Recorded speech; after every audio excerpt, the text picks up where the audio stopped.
018 그리스도 요가 8장 다음 날 아침에 일어나자 나는 스승에게 말했다. 선지자들은 자신들의 말을 베일로 가려왔더군요. 높은 영적인 이해에 도달한 사람들만이 그 감추어진 의미를 파악할 수 있도록 말이죠. 그래. 그가 동의하였다. 지금까지는 항상 그런 방식이었지. 하지만 이제 우리는 은유적인 방식이 아니라 직설적으로 분명하게 말해야만 해. 거짓들을 분명하게 밝혀야만 될 때가 도래했어. 이해를 통해 거짓이 녹아 사라지게 함으로써 세상의 불행의 원인을 제거해야만 해. 어떤 경우라도 너는 말에 연막을 씌우거나 진리에 대한 관념을 만들어서는 안 돼. 너는 거짓을 드러내야만 해. 거짓을 분명히 보았을 때 진리가 현존하게 되지. 왜냐하면 진리는 만들어지는 것이 아니기 때문이야. 이제부터 우리는 더욱 세부적으로 들어갈 거야. 내가 마음의 모든 과정을 이해할 수 있도록 말이야. 인간의 마음은 오늘날 세상의 모든 문제들의 원인이지. 우리는 이제까지 해왔던 것보다 더 명확하게 거짓을 이해해야만 해. 그날 아침 그의 몇 마디 말을 통해 나는 더 밀도 높은 공부가 진행될 것이라는 걸 알 수 있었다. 나는 그가 설명하고 있는 요점들을 놓치지 않도록 특별히 더 집중해야만 했다. 그가 하는 말의 깊은 의미를 이해할 수 있을 만큼 나의 마음은 명징하게 깨어 있었다. 이윽고 그가 말하기 시작했다. 오늘 우리가 다룰 주제는 기억이야. 나는 내가 기억의 의미를 철저하게 이해하길 원해. 기억은 우리가 겪는 많은 갈등의 원인이지. 사람들이 특정한 과학과 관련된 기술적 지식을 습득할 때 기억이 필요해. 이런 종류의 기억을 우리는 사실적 기억이라 부를 거야. 이런 사실적 기억이 없다면 사람들은 교량, 기차 엔진, 자동차, 집 등과 같은 사물을 만들 수 없어. 사실적 기억은 사람들을 유쾌하게 하거나 불쾌하게 만드는 그런 기억과는 완전히 다른 거야. 만일 어떤 사람이 너에게 불쾌한 얘기를 하고 또 어떤 사람이 유쾌한 얘기를 했다고 하자. 그러면 너는 즉각적으로 어떤 반응을 하게 돼. 그리고 그것은 기억이 되지. 그리고 다음 날 너에게 불쾌한 말을 했던 사람을 만나게 되면 너는 그때의 기억을 가지고 그를 대하게 되지. 그 순간 내가 느끼는 감정은 어제의 기억에 대한 반응이야. 즉 분노지. 이번에는 너에게 유쾌한 말을 했던 사람을 만났다고 하자. 그러면 너는 역시 어제의 기억을 가지고 그를 대하게 되지. 이번에 너는 아까와는 전혀 다른 반응을 하게 돼. 즉 기분이 좋아지지. 그럼에도 불구하고 이 두 가지 경우의 기억이라는 동일한 기능이 작용하고 있어. 이것을 우리는 심리적 기억이라 부를 거야. 이렇게 기억에는 사실적 기억과 심리적 기억이 있어. 심리적 기억에는 명확한 반응이 수반되지. 마음속을 들여다본다면 너는 유쾌한 기억은 붙들려 하고 불쾌한 기억은 떨쳐버리려 애쓰는 걸 알게 될 거야. 반응은 항상 일어나고 있어. 마음은 기억이고 기억은 마음이며 실제 안에 그런 것들은 존재하지 않는다는 것을 내가 이해할 때까지 그 반응은 계속될 거야. 이제 너는 심리적 기억이든 사실적 기억이든 기억 마음은 과거의 결과라는 걸 이해하기 시작했어. 기억 마음의 바탕은 하나의 조건 지어진 상태, 즉 과거야. 이해되지? 그렇지? 이제 이것을 주의 깊게 살펴보도록 하자. 새로운 것을 만날 때 우리는 낡은 반응, 즉 기억과 함께 만나지. 그 결과 어떻게 되지? 새로운 것이 낡은 것이 돼버려. 새로운 것이 과거에 의해 조건 지어져 버리기 때문이지. 도전은 항상 새로운 거야. 하지만 새로운 것을 체험하는 속에서 새로움이 낡은 것에 의해 조건 지어지게 되지. 그런 상태에서 새로움은 결코 온전히 인식될 수 없어. 왜냐하면 새로움을 낡은 반응과 함께 대하기 때문이지. 새 것이 너덜너덜해져 버려. 따라서 새로움을 자유로이 인식하는 것이 불가능해지지. 너의 체험이 과거, 낡은 것에 의해 조건 지어져 버리기 때문이야. 너의 마음을 들여다본다면 내가 어떻게 새로움을 만나는지 알 수 있을 거야. 너의 마음이 종교적 편견, 국가주의, 각종 사상 등에 의해 조건 지어져 있다면 너는 결코 새로움을 이해할 수 없어. 왜냐하면 낡은 것이 장애물처럼 이해를 가로막기 때문이지. 그것은 새로운 것에 대한 반응 속에 낡은 것을 계속적으로 강화시키게 돼. 이 모든 것은 불완전한 경험이야. 이 불완전한 경험은 항상 의식의 표면으로 떠올라 너를 괴롭히게 돼. 이것이 바로 하나의 관념에 대한 집중이 다른 모든 것들에 대한 억압을 의미하게 되는 이유야. 그렇다면 이 불완전한 경험은 왜 너를 괴롭히는 것일까? 왜냐하면 그것은 기억이고 기억은 마음속의 인상이기 때문이지. 그러나 만일 문제의 전체 진실을 이해한다면 너는 진리가 결코 기억일 수 없다는 것을 알게 될 거야. 왜냐하면 진리는 마음 너머에 있기 때문이지. 그러므로 진리는 항상 새롭고 기억으로부터 자유로워. 이것을 이해함으로써만 너는 경험을 완성시킬 수 있어. 왜냐하면 왜곡 없이 마음을 구성하고 있는 것에 대해 알 수 있는 진정한 식별력이 생기기 때문이지. 만일 기억을 새로운 것에 대한 가이드로 사용한다면 그 새로움은 낡은 것이 될 거야. 낡은 기억을 완전히 이해하지 않는다면 너는 그것을 유지하기를 원하게 되지. 사실상 너는 그것을 계속 붙들고 있을 수밖에 없어. 어떤 것에 대한 진리를 완전히 이해했을 때에만 그것에 대한 기억이 존재하지 않는다는 것을 알게 돼. 자, 이제 우리가 기억을 어떤 식으로 키우고 있는지 살펴보자. 너는 주문을 외우고 책을 읽고 종교적 신앙, 사상 등 마음을 혼란스럽게 하는 그 밖의 모든 쓰레기 같은 지식들을 갖고 있어. 자, 그러면 새로운 것을 만날 때 어떻게 될까? 너는 낡은 것으로 새로운 것을 만나게 돼. 이제 기억이 새로운 것보다 더 중요하게 되어버린 것이지. 그렇지 않니? 나는 대답할 수 없었다. 혀가 딱 굳어버렸다. 변화가 일어나고 있었다. 그 순간 나는 전에는 결코 깨닫지 못했던 어떤 것을 이해하고 있었다. 마음과 마음의 움직임에 대한 이해가 보다 더 명료해졌다. 그 순간 나는 마음이 자아라는 것, 그리고 내가 그 환영의 유일한 창조자라는 것을 깨닫게 되었다. 자, 그가 계속해서 말했다. 나이가 어렸을 때 우리는 미래를 바라보고 늙었을 때에는 과거 속에 살게 돼. 어째서 그럴까? 그건 아주 단순해. 우리가 지금을, 현재를 살고 있지 않기 때문이야. 미래를 더욱 중요하게 여길 때 사실상 우리는 현재 속에서 살 수 없어. 이 점을 분명하게 이해할 때 자아에 대해 완전히 이해할 수 있어. 지금 나라고 하는 존재가 무엇인가를 아는 데는 기억이 필요치 않아. 기억은 자아를 이해하는 데 장애물이야. 내가 기억의 본질을 알았을 때만 그것의 중요성은 사라지게 돼. 새로운 생각, 새로운 느낌은 마음이 기억에 사로잡히지 않았을 때만 다가와. 만일 너에게 기억이 없다면 너의 재산, 믿음, 종교, 국적 등은 중요하지 않게 될 거야. 기억은 자아를 강화시키지. 자아는 갈등의 원인이야. 그렇기 때문에 너는 반드시 기억을 이해해야만 해. 내가 기억을 이해할 때 그것의 중요성은 사라져버리지.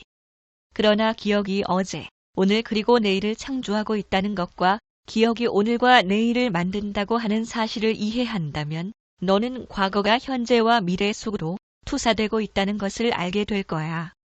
왜냐하면 살아있는 현존을 깨닫지 못했기 때문이지. 과거를 통해서 그리고 기억을 통해서 영원자, 미지자를 어떻게 깨달을 수 있을까? 그것은 불가능해. 그런데 이것이 소위 진리를 공부한다고 하는 사람들이 애쓰고 있는 일이야. 그들은 기억을 통해서 실제를 알려고 노력하고 있어. 하지만 그것이야말로 그들이 항상 모색하고 있으면서도 결코 발견하지 못하는 이유야. 이 자국 기억의 투사의 잘못됨을 보여주는 것이 너의 일이야. 실제는 기억에 불과한 나가 사라졌을 때만 현현할 수 있어. 기억을 통해서는 결코 실제를 깨달을 수 없어. 이 사실을 이해했을 때 너는 실제의 현현에 장애가 되는 자아를 유지하는 이 심리적 기억을 이해하게 될 거야. 이 진실을 내가 이해하게 될 때 거짓된 것들은 떨어져 나가게 돼. 기억은 삶을 둔중하고 공허하게 만들어버려. 왜냐하면 우리는 기억 때문에 갈등 속에서 살기 때문이지. 이제 너는 심리적 기억이 하나의 장애물임에 비해 사실적 기억은 우리의 일상생활의 필수적임을 알게 되었어. 만일 사실적 기억이 없다면 우리는 서로 교감할 수 없을 거야. 예, 내가 말했다. 이제 기억의 본질을 이해해야만 하는 이유를 알겠습니다. 그렇게 되면 기억은 더 이상 새로운 것에 방해가 되지 않습니다. 새로움이 항상 지속되기 위해서는 어제를 통한 반응을 해서는 안 됩니다. 그렇지. 그가 대답했다. 그것을 이해하게 되면 실제 곧 지혜가 내 안에서 그리고 내 주위에서 일을 하게 될 거야. 너는 영체에 대해 말하지만 내가 말할 때 그것은 단지 영체에 대한 관념에 불과해. 내가 그 허구성을 이해할 때 너는 그것으로부터 자유롭게 돼. 그렇지 않니? 이것이 자유야. 이 자유 속에 실제가 존재하지. 이해가 되니? 예. 내가 대답했다. 이제 확실히 이해됩니다. 이 말과 함께 스승은 법복을 걷어들고 가버렸다. 내 스스로 공부하도록 일부러 나만 홀로 남겨둔 것이다. 나의 마음은 기억에 오래된 상처들을 내려놓고 있었다. 나는 스스로 중요한 사람이라는 환영에 갇혀 있었다. 나는 사람들이 무엇을 말하고 행동하는지에 의해 영향을 받았다.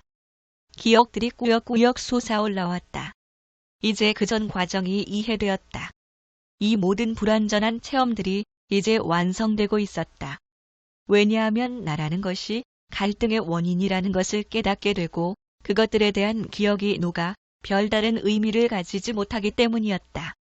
나는 그것들을 두려움, 분노, 비난의 감정 없이 초연하게 바라보고 있었다. 왜냐하면 그것들은 나라는 존재의 결과이기 때문이었다. 나라는 존재를 있는 그대로 바라보는 순간 나는 자유로워졌다. 나라는 존재가 문제의 원인이었다. 나의 반응들은 나의 조건에 대한 보호였다. 그 조건은 결코 실제가 될 수 없다. 실제는 결코 반응하지 않는다. 오로지 자아만이 반응한다. 왜냐하면 나는 자기 자신을 이해하지 못하기 때문이다. 자아를 드러내는 것이 자유이다. 기억, 생각, 과거, 미래 등 이 모든 것들이 내 자신이었다. 그리고 나는 그것으로부터 분리돼 있지 않았다. 나는 기억, 생각, 반응으로부터 분리돼 있지 않았다. 그것들은 내 자신이 만들어낸 것이었다. 그것들은 기억의 결과이고 그 안에 실제는 없다. 이런 사실을 깨닫게 되자 두려움, 증오, 허영, 질투, 이 모든 것들이 떨어져 나갔다. 나는 더 이상 판단도, 비난도 하지 않게 되었다. 판단받지 않으려거든 판단하지 말라. 나는 예수가 한 이 말의 의미를 알게 되었다. 이윽고 이 모든 조건들, 상념, 기억 등이 사라져버렸다. 그것들은 실제가 아니다. 자아는 그 자신이 만들어낸 것들에 의해 묶여 있었던 것이다. 자아를 이해함으로써 당신도 지금 이 순간 자유를 느낄 수 있었으면 좋겠다. 변화는 이런 방식으로 일어나며 실제는 걸림없이 무제한적으로 작동한다. 실제의 작용은 위대하다. 그러나 당신은 순간순간 그것을 체험할 수 있을 뿐이다. 왜냐하면 그것은 살아있는 현재이기 때문이다. 그것은 어떤 조건에도 묶여 있지 않다. 이렇게 현재를 사는 것이 그리스도 요가이다. 점심시간을 알리는 징이 울리고 나서야 나는 이 시간에 세상으로 돌아왔다. 벌써 시간이 그렇게 되었나 하는 생각이 들었다. 영원에 대한 느낌이 나를 압도했다. 그 느낌은 지금까지도 내게 너무도 생생하다. 나는 마을에 내려갔다 돌아온 스승과 홀 안에서 만났다. 그는 내 어깨 위로 팔을 두르고는 이렇게 말했다. 내 얼굴을 볼 때마다 변화된 너의 모습이 눈에 띄는구나. 그리고 그가 덧붙여 말했다. 새로운 소식이 있어. 노래부와 그 가족이 돌아왔어.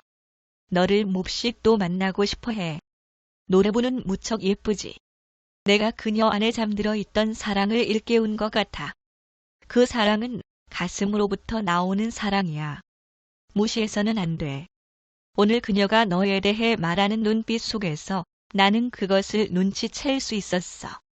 그는 잠시 말을 멈추었다가 다시 입을 열었다. 노파심에 미리 내게 얘기해 두는데 너는 사람을 끌어당기는 자력이 강해. 그러니까 힐러 치유사가 될 수 있었던 거지. 자, 노래부가 내게 부탁하더군. 그녀가 여기 와서 너를 위해 집안일을 거들고 빨래도 하고 이런저런 잡일을 하며 너를 도와줄 수 있으면 좋겠다고. 거절하지 못하겠더군. 우리는 결코 봉사의 선물을 거절하지 않기 때문이야. 무조건적인 봉사를 통해 사랑이 탄생하니까. 내가 대답했다. 당신의 말뜻 충분히 이해돼요. 저도 전에 경험한 적 있어요. 봉사를 통한 사랑의 표현과 그것이 어떤 의미인지를. 그래. 그가 말했다. 진정한 사랑은 머리가 아니라 가슴으로부터 우러나오는 거야. 사랑은 생각이 아니야. 사랑은 그것보다 훨씬 깊고 심오하지. 사랑이 없다면 삶은 아무런 의미가 없어. 이것은 대부분의 사람들이 겪는 비애지. 그들은 나이만 먹을 뿐 아직도 미숙한 채 그대로야. 사람들은 사랑에 대해 책을 읽고 얘기를 나누지만 삶의 진정한 향기를 결코 알지 못해. 따라서 슬프게도 삶을 풍요롭게 하는 따스한 가슴에 온기가 빠져 있지. 사랑이 없다면 우리는 아무리 애써도 결코 어떤 문제도 풀 수 없어. 생각으로만 순수해지려 애를 쓰면 불순해지게 돼. 왜냐하면 거기에는 사랑이 없기 때문이지. 진정한 사랑은 순결과 순수야. 논리를 통해 문제를 해결하기란 불가능해. 종교를 통해 문제를 해결하려는 것은 유치하고 어리석지. 사랑의 문제를 호르몬의 작용이나 터부의 관점에서 다루는 것은 상호 간의 관계에 대한 이해의 부족을 보여줄 뿐이야. 관계 속에서 우리의 생각, 느낌, 반응에 대해 의식적이 되는 것이야말로 자아를 드러내는 과정이야.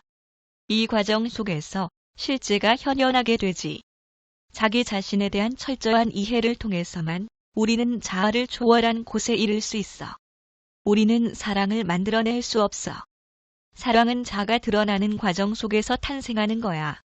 나의 스승을 보면 볼수록 그리고 그의 말을 들으면 들을수록 나는 그의 위대한 지혜와 명철을 더욱 깊이 깨닫게 되었다. 아무 말 없이 그의 곁에 있기만 해도 나는 자아와 마음을 넘어선 체험을 할 수 있었다. 마음 안에 있는 것은 말로 표현할 수 있지만 마음을 넘어서 있는 것은 결코 말로 표현할 수 없다. 그것은 단지 체험될 수 있을 뿐이다.